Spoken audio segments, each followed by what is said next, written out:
Wala pong perang napunta sa akin. Lahat po ng insertion napunta sa ating Pangulo at Speaker Martin Romualdez.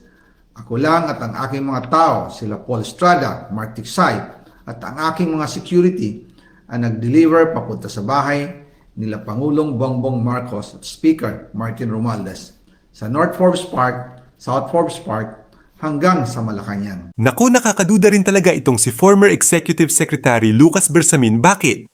Kasi kung nasubaybayan nyo ang pagkakatanggal sa kanya, pero nalaman niya sa ibang tao pa na hindi gabiniti o taga Malacanang. Sa pamamagitan lang sa tawag mag-aalas 12 ng tanghali at kaibigan mismo ito ng Malacanang at kaibigan niya din. Pero bakit hindi niya isinapubliko ang pangalan dahil basta ito ay bilyonaryo? Kaya natatakot itong si former A.S. Bersamin. Kinumpirma ito mismo ni Bersamin. Somebody, a close friend of mine, at least as far as I know, called me up in the morning, mga siguro before 12 o'clock, to tell me na I am to leave as executive secretary, exit na ako.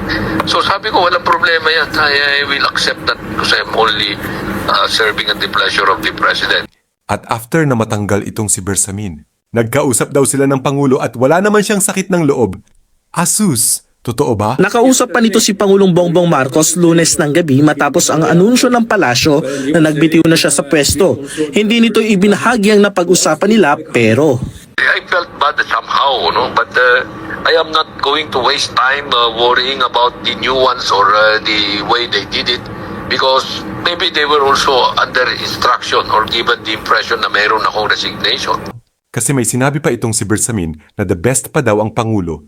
Naku, hindi kaya hati-hati kayo sa kickback, kaya dinidepensa mo? Agoy-agoy, ano ang ibig sabihin nito para sa inyo? Point of view ko lang ha, parang may something talaga sila. Pwede din kasi tinanggal si former Executive Secretary Lucas Bersamin at si DBM Secretary Pangandaman dahil pinangalanan din sila ni resigned Congressman Zaldi Co. Pero hindi ilalaglag si PBBM dahil lahat sila nakinabang. Mula nang ako'y mamulat ang administrasyon ni PBBM ang pinakamalaki sa malaking korupsyon sa bansa.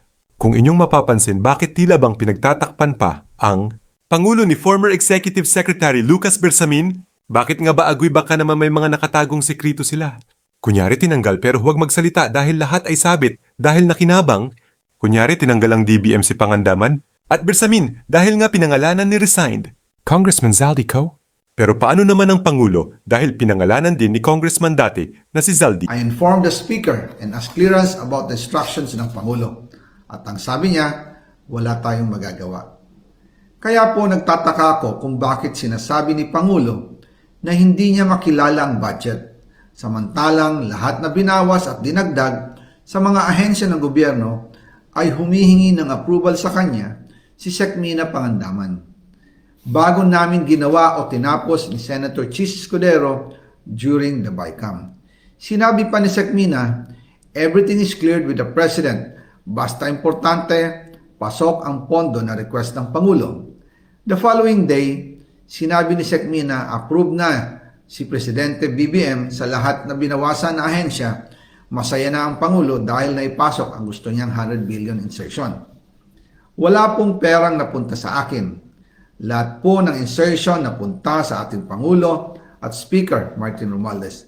Ako lang at ang aking mga tao, sila Paul Estrada, Mark Tiksay, at ang aking mga security ang nag-deliver papunta sa bahay nila Pangulong Bongbong Marcos at Speaker Martin Romualdez sa North Forbes Park, South Forbes Park, hanggang sa Malacanang.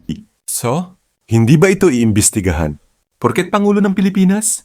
Paano kung tama ang sinasabi ni Zaldi Co? Mahiya naman kayo, ay naku ang dali lang sabihin na mahiya naman kayo putragis. Balik tayo kay Zaldi Co mas better. Talaga kung uwi siya para patutuhanan niya ang kanyang mga aligasyon.